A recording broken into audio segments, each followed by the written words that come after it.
I'm very glad to meet my colleagues from South Africa. My name is Andreea Fordor.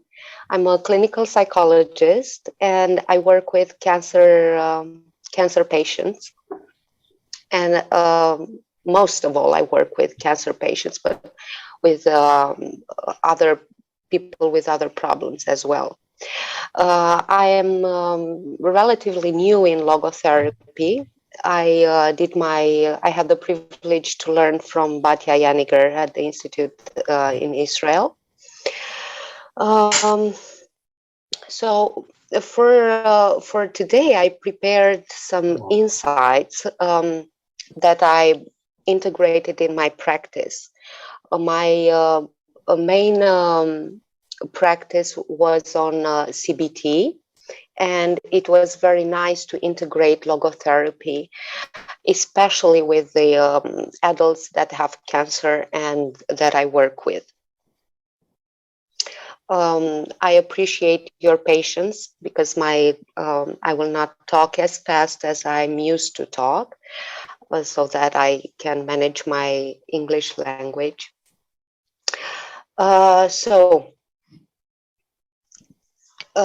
Lately, it's been this debate, also a debate, but many specialties and many domains put the equal sign between us, the humans, and the animals. And what we both have in common is the fact that we are self-aware. We have this self-awareness. But unlike the animals, the human beings are aware of their own limits in space and time. Also, what makes us particular, what is particular to us, is that we are capable of reflexio. Reflexio being the Latin term from where we have the word to reflect. And it means to bring from outside into inside. And from there on, the person, the human being, and only the human being is capable to analyze, to synthesize, to conceptualize, and to make abstractions. So somehow this is the large frame in which the human being pendulates and moves in the lifespan between what is and what ought to be. Another point that I want to make is regarding meaning and authority. I found it in my practice important to make this distinction between authority and power. Every person, every client that we have has a certain authority that obeys. And I found it useful to look for the hints to see where the client sits in between authority and power, because these two concepts are very different. Authority refers to the moral laws and to the good, while the concept of power aligns and refers to more to the legal laws, and not always to the good. If we look at authority and what it really means, like coming from the Latin verb ogio, and which refers to something that brings to life something new, and not only brings it to life, but it also makes it develop and raise and flourish. If we just hear this definition, we might put the equal sign between this definition and the meaning. So this is what made me think of the attribute of authority that meaning has. So meaning is authority, or meaning has authority. I think both of them are correct and are important to look at, because meaning also has this potential. And it has authority even if the person doesn't has the potential to bring to life something new, to flourish it, to develop it, but it becomes authority only if someone engages in a relationship with the meaning. Uh, for the meaning to become an authority in my life, I need to engage with it. I find that very interesting, and especially in observing the client when we go on this path of finding meaning, discovering meaning in his life, that I can see the switch that the person makes towards this new schema of values and authority that meaning is. And indeed, as the client moves closer and closer to the meaning, it becomes more of an authority. So the decisions align to meaning and the authority.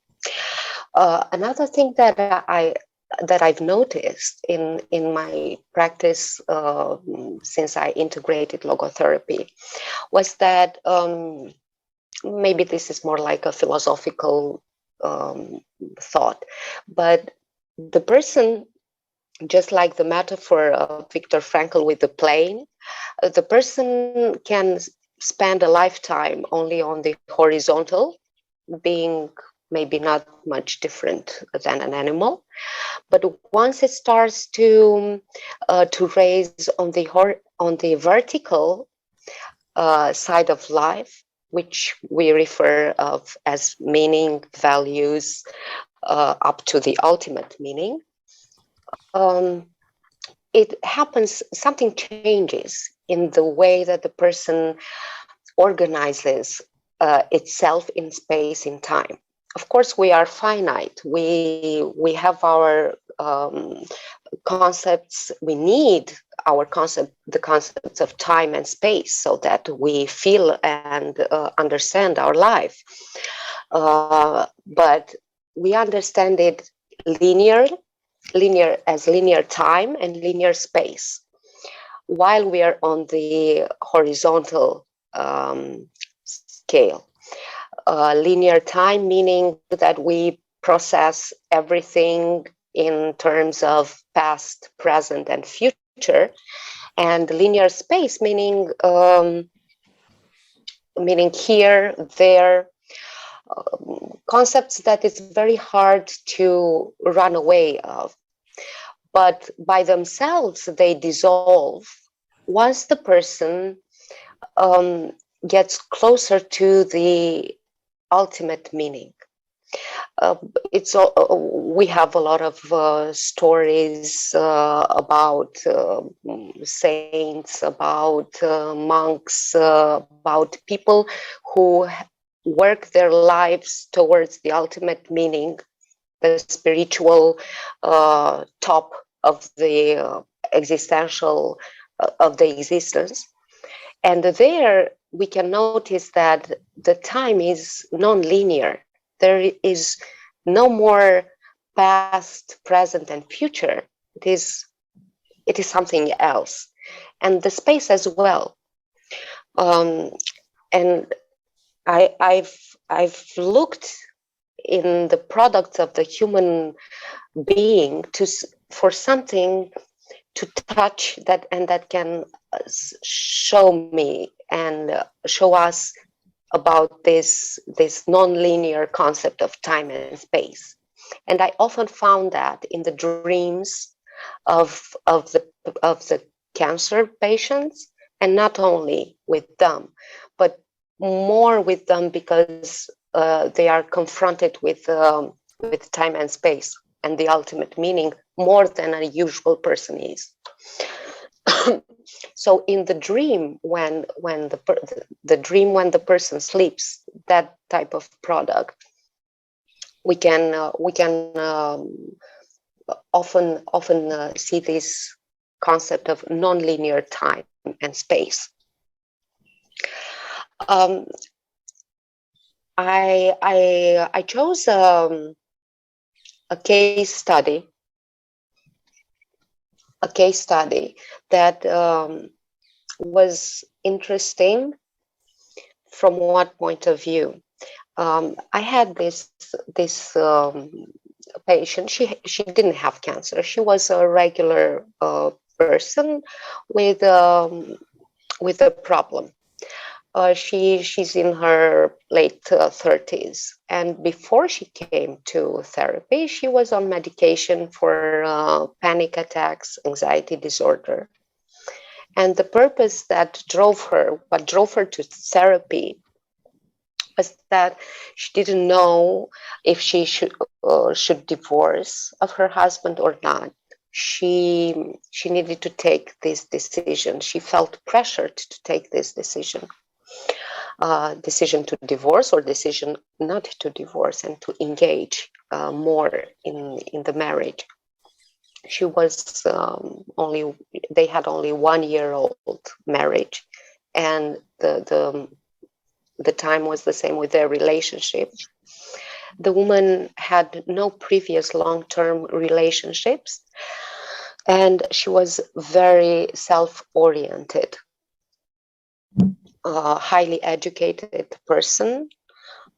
Um, Also in the domain of psychology, she was educated, very high on openness, as in Big Five trait.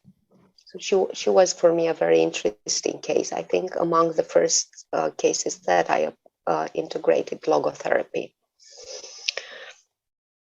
Although our therapy sessions were doing great from some points of view, like we were having a very good therapeutical relationship, we bounded very well. The conclusions, the hints that I had was that she was had very low tolerance on frustration, very low tolerance on uncertainty. Of course, this goes with anxiety, as we know, and high levels of anxiety still. And what triggered me and what made me wonder was, why did she came to therapy? Because she didn't want to apply anything from what I was suggesting, and she was agreeing that that it's a good idea to work on paradoxical intention. It's a good idea to choose together the homework. It was a good idea to have themes of reflection and books from where to bring new thoughts and insights. She would never do anything of that. So for some reason or another, she would find excuses. She would postpone, procrastinate. Procrastinate, this is the word.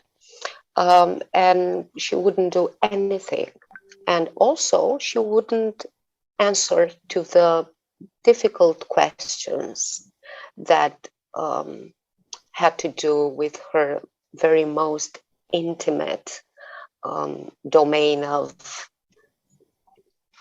spirit, psychology, psychism. So she would just put them aside. And still, I was very frustrated at the point, because I thought, okay, if she agrees to to the homeworks and to everything, but she doesn't do it, does that mean that I'm a bad therapist? Why can't I help her with that? All this so that I reach the conclusion at some point that she was coming to therapy as a coping mechanism. Whenever she had a problem, she would go to a specialist. Not that she would take the advice or respect what the specialist said, but it was out of the lack of responsibility for her own life that she felt to give her responsibility away to a specialist in all of the domains.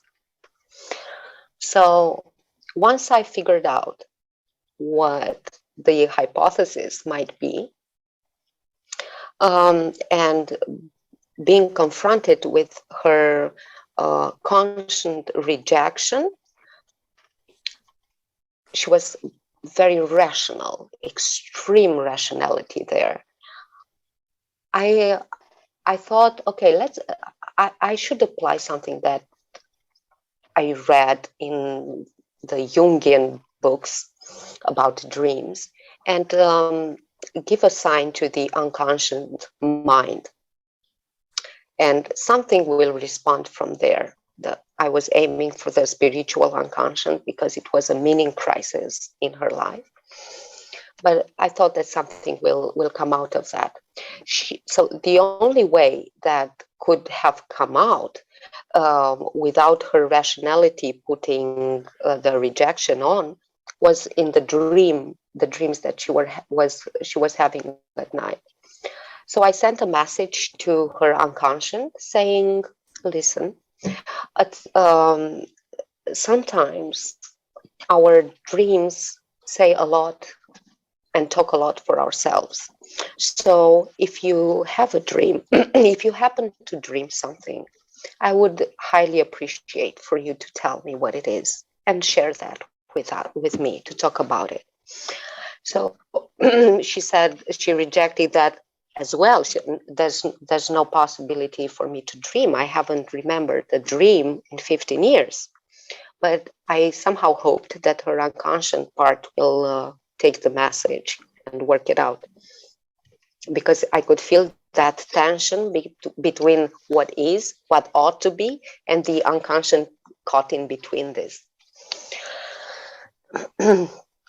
So after 15 years, here she goes that she remembers a dream, and her first dream was of her and her husband together in a very small and tiny living room, but with very high walls. It's like an abyss, but looked from down to up. The living room was small, but what was unusual was this very high walls, unusually tall. The main object in the living room was a round table, which was made of glass, transparent glass. And the two of them, husband and wife, were holding the table and moving it around the living room. A very small living room that gave the impression of no space to move the table. And they were together trying to find a place for this table. So both of them were doing that. It was the only thing that made her put her rationality down and really make her engage in therapy. Because a dream is something that I own, is my dream. I can't ignore it. It's mine. So I will always have this curiosity and somehow responsibility to talk about it, to think about it, to respect it, because it's mine. And it's also something very mysterious that generally open people tend to be attracted to. So we started to work on this dream, and from there on, everything changed. So the symbols that we had in that dream, we agreed together. We agreed, me and the client, we agreed on the symbolism, and together with our cultural knowledge about things and dreams. So the living room was actually the metaphor of their life together. The edifice of the house represents the psychological existence of the person. It's the intimate space of the person. But the living room is where you keep people socializing. Sorry, do you hear me? We can hear you. Somebody was Yeah. not muted, so I muted them. Okay, thank you. So the living room was a metaphor of their life together. The house, the metaphor of the client's existence and psychism, the psychological life, spiritual life, emotions, and everything. And the small living room, um, the client agreed that it was the metaphor for the pressure that she felt that the relationship was putting on her shoulders and on her life. It was something that she was not used with. Uh, Giving herself in this negotiation with the partner, with the husband, working together. It was something completely new to her, for her. The unusual tall walls was a metaphor for the feeling the client had of not being able to escape it.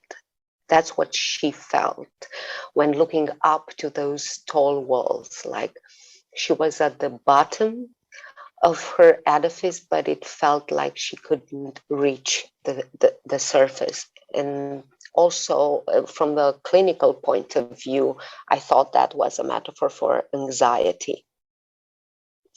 And the cutest thing in this dream was the table. Like the table, what is the table? Is the object that represents the family from the ancient times. Where does the family gather herself? Um, Around the table. Around the table is the act of socializing, of socializing through eating. It's a it's an object that represents the intimacy and the unity of the family.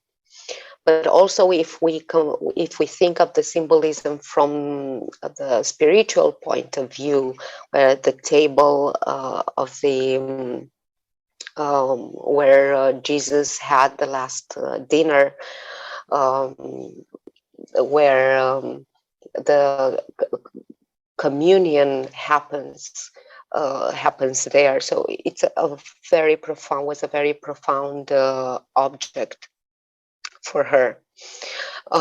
It I was very inclined to see this metaphor also from a spiritual point of view, because the client was Christian and religious. She believed in Jesus, and the fact that it was a round table was the both the sign, the metaphor for perfection and her tendency towards perfection, and also in the same time of sacred.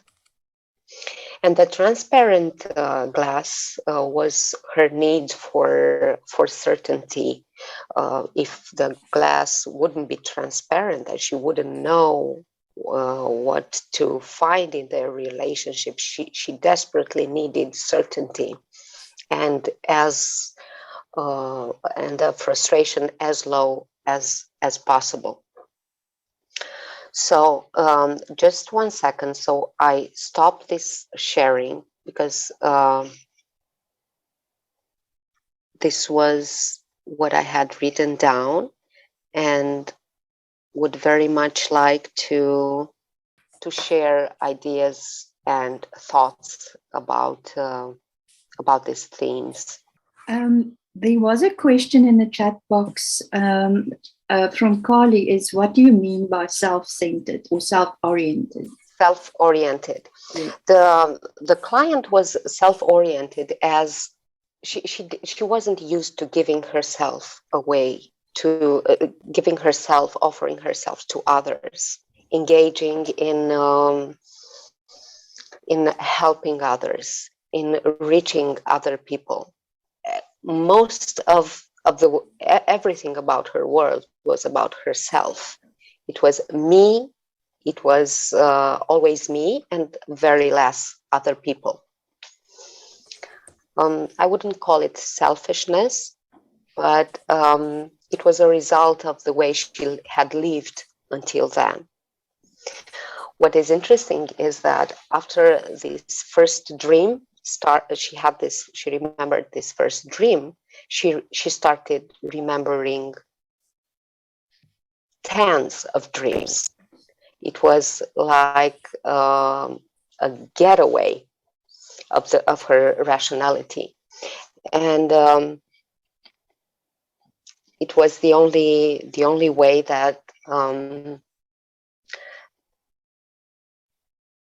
that she really started to engage in therapy and in her work.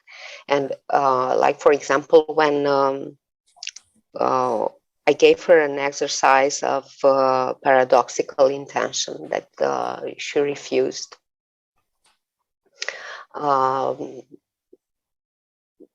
In relationship with her husband, I think it was that let's say, Anna, please, how would you feel if you would go home to your husband and you would say to yourself, oh, I can't wait to see I can't wait to feel all the frustration that is there, all the arguments that we have, and I will be very enthusiastic and happy about it. She was blown away, and she said she totally refused to do that. But then she had a dream in which she did exactly that. I found that fascinating. I'm curious how the process of how the two of you worked on the dream together, because it struck me, I came a couple of minutes late, but that she didn't want your authority, like you give her an idea and it was yes, but were you like, was there some kind of partnership? Like how did the actual process of the dream work happen? Well, there's not much literature about that, and it's always very particular to the client. But she was very creative, highly creative, and she was laughing at this dream. So we just started to talk about it and do some psychoeducation about dreams, where they come from, put her in with all this. And she was, wow, that's super interesting. What could that mean? And she put all the armors and the guns down and she started to take it in. So let's think, we started to take each part with the books in our hands and open it. Let's say what table could mean. What do you think? So she took it as an act of creation. And she came out with this interpretation almost by herself. Wow. It struck me because I have never had a client with such high rationality and such a very high on creativity, very high on openness, and very high on rationality. That was two different high domains that blow me away.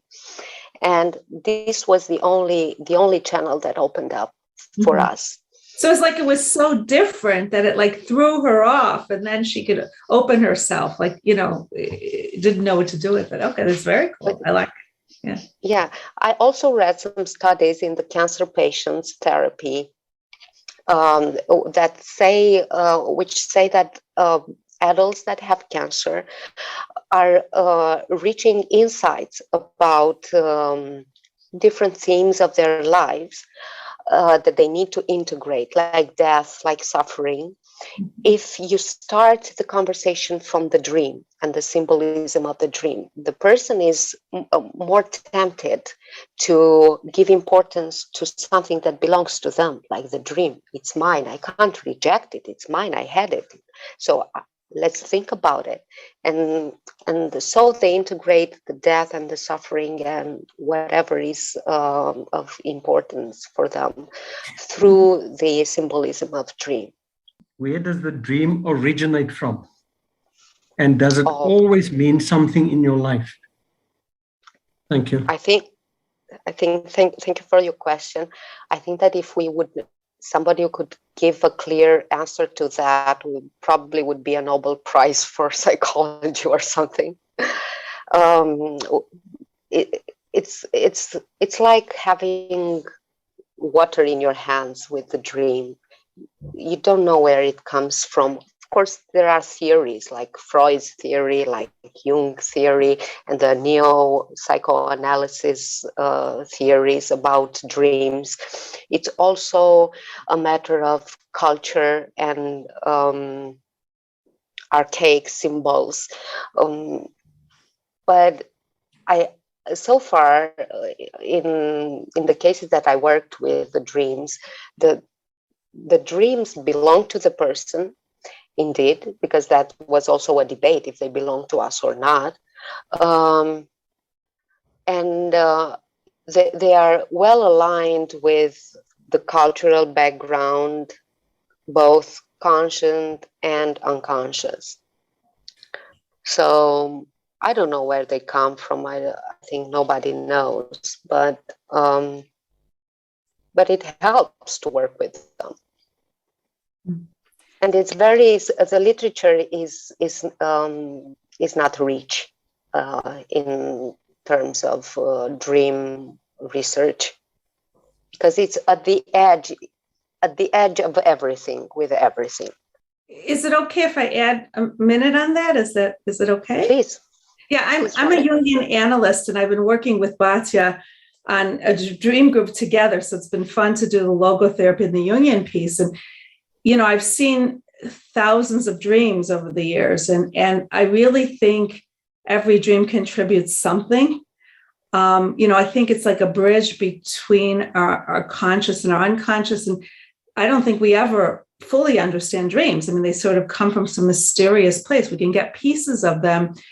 But when we follow an individual's dreams, we begin to see themes, like the same kinds of and development. And there actually is a bit of research now looking at the development of dreams in terms of analysis. Like there's somebody who's working with different categories. It's really fascinating. So I really do think it has incredible meaning. And I think, I like what you said about it belonging to the person. I mean, that's deeply important, especially it sounds like for this woman. But as a Jungian, we also believe that there's like some kind of collective unconscious, that there's some things that are on, like the circle, like you said. I mean, what you said about it's beautiful. It's like, it's not just our own personal, living room or dining room table, but it's the circle across all cultures has certain meanings. And so sometimes that ends up there too, so it's very cool. Yes, but I was wondering if these universal symbols, like the circle, the person uses in the dream, like whoever puts together the dream inside the person, uses it in the particular purpose of the person. Yeah. So it doesn't mean the same all over the dreams, but it's fascinating. And the dream and the symbols always say more than words, the language as an instrument can say. It's fabulous and fascinating to discover that. Yeah. Like a picture's worth 1,000 words, Yes. Yeah. May I ask a question? Please, Carol. Andreea? I really do get what you're saying, and I think it's very exciting to go there. However, you did say that for 15 years she couldn't remember a dream. How would one begin to remember dreams, recognizing the power of the metaphors that come out of them? How would one start accessing or remembering dreams? I never do. Shoot me, but I never do.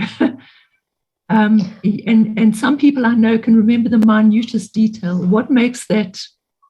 How does that happen?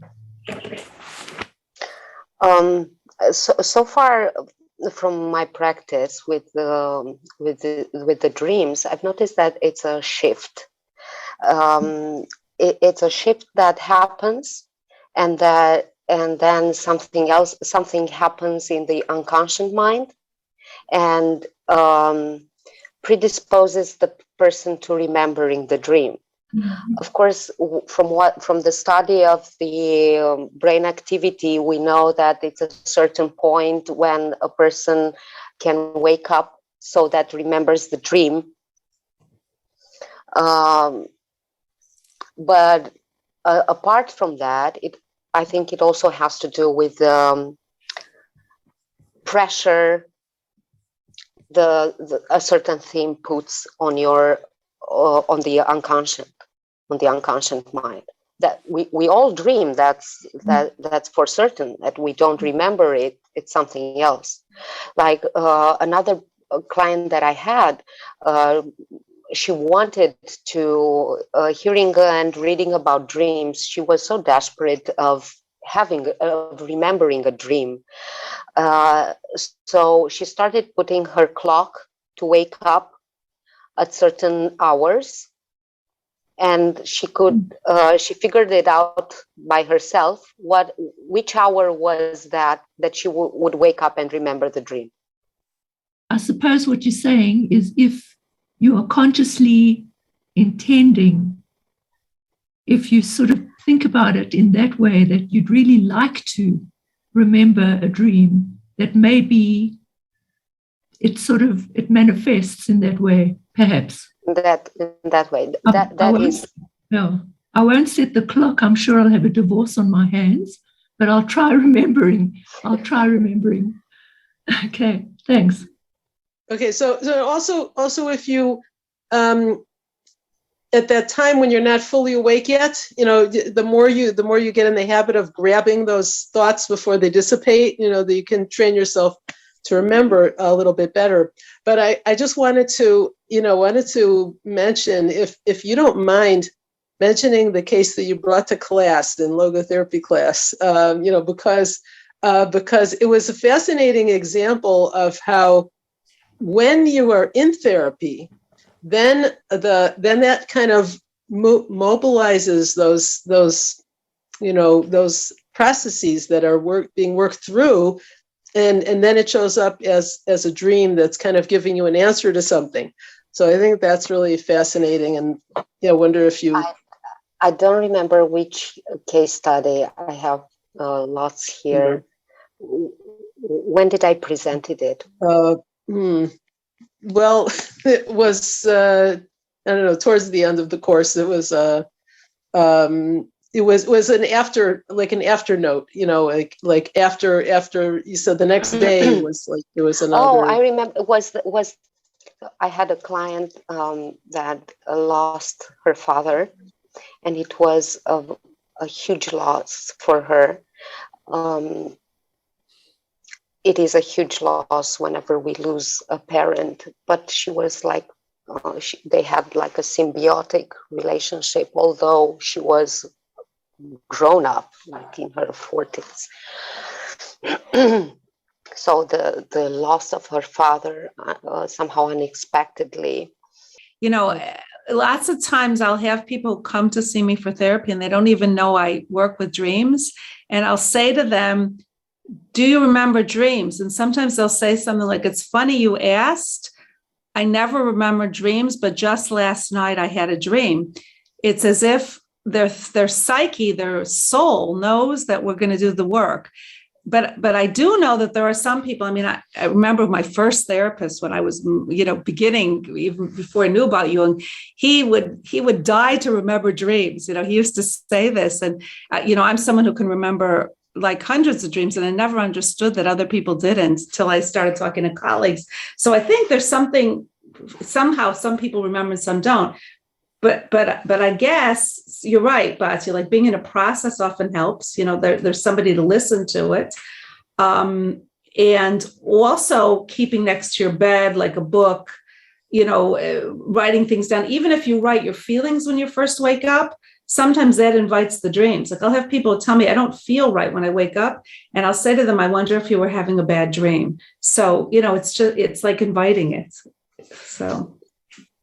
Yeah, I don't find it where I put it, write it down, but I remember it. So the client, it was in her 40s. She lost her father, and like 10 days maybe since the death of her father, she had this dream. She was with her father in her arms, wearing a seatbelt with both of them, and he was like a marionette. He was like a doll, like the marionette has no control over herself and over the body. And the client was going down on a slope, on a mountain slope, with her father, that he was this marionette. And in the end, when they reached down, the marionette came to life and was so scary to see her father like that, that she ran away from him. There were also more details in the dream, but shortly said, it was a fantastic way to embody the reality of his death and the process of her, the processing of her own finite life, the relationship that she has with death and dead people generally, like when a person is like a marionette when she's not alive, and running away from her father and from death practically. And when she woke up, she said that it was horrible for her. It was the most horrible dream in her life. But after talking about the dream and each element, she realizes, she said that the dream helped her touch and feel death, like holding it close and make it a bit more friends with death and with the loss of her father. And Really that was like fascinating. an interesting case of seeing how a same dream can have different symbolisms in the same time, like simultaneously processing your own death and the relationship with death and the loss of your father. Fascinating to observe these dreams and to work with them, just to notice them. There are times when there's nothing else to grab but a dream. Yeah, we're always trying to get the person's consciousness, up from the unconscious, to the conscious level, even though, then it can go back to unconscious again. But, we want to see what's going on there, especially in the spiritual unconscious. And so that's what's happening. That's what the dreams are an avenue where you can be in the spiritual unconscious and walk around in there and have like seemingly real concrete things happening, but it's not make believe exactly either, because it's the real manifestation of the person's feelings. I always wonder what happens to the dreams that are not remembered, because they have a purpose. The dream function has for sure a purpose, a functional purpose. So it's very interesting to think about that. What happens to those dreams? Because they do give birth to emotions, to states of moods, to ideas, although we don't remember them.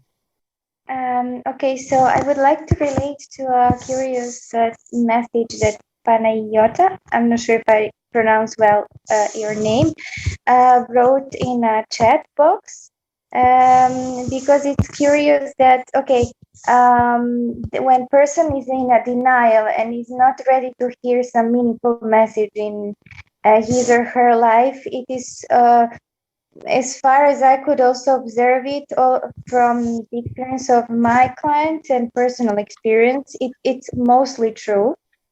And when you are not ready to hear some message, then also you are less likely to remember the dream. And also what I noticed is that it depends a lot if the client, I think Robin can also jump in here, if the client's focus is on the external world too much, like a very, very extrovert, then it's less likely that they will also remember a lot of their dreams.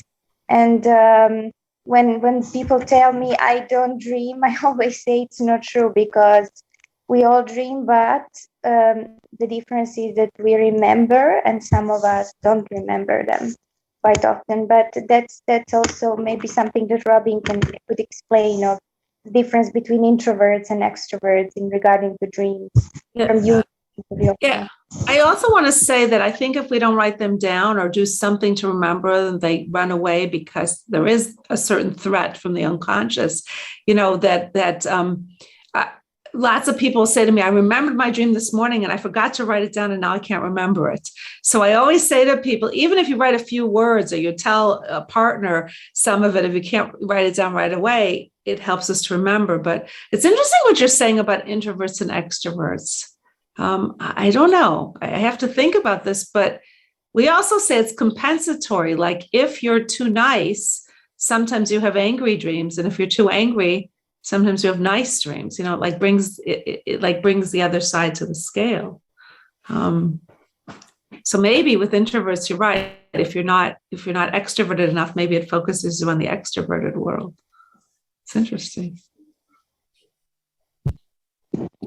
Yeah, but also I think that the days, if we switch our topic back to logotherapy and situational meanings and connect it to dreams and remembering the dreams, it's also curious how sometimes just some apparently on first glance trivial things in a day can remind us of a certain aspect from our dream. For example, it happened to me that I don't remember the dream, but suddenly the next day I see a sofa in my room, and suddenly I have association to the dream.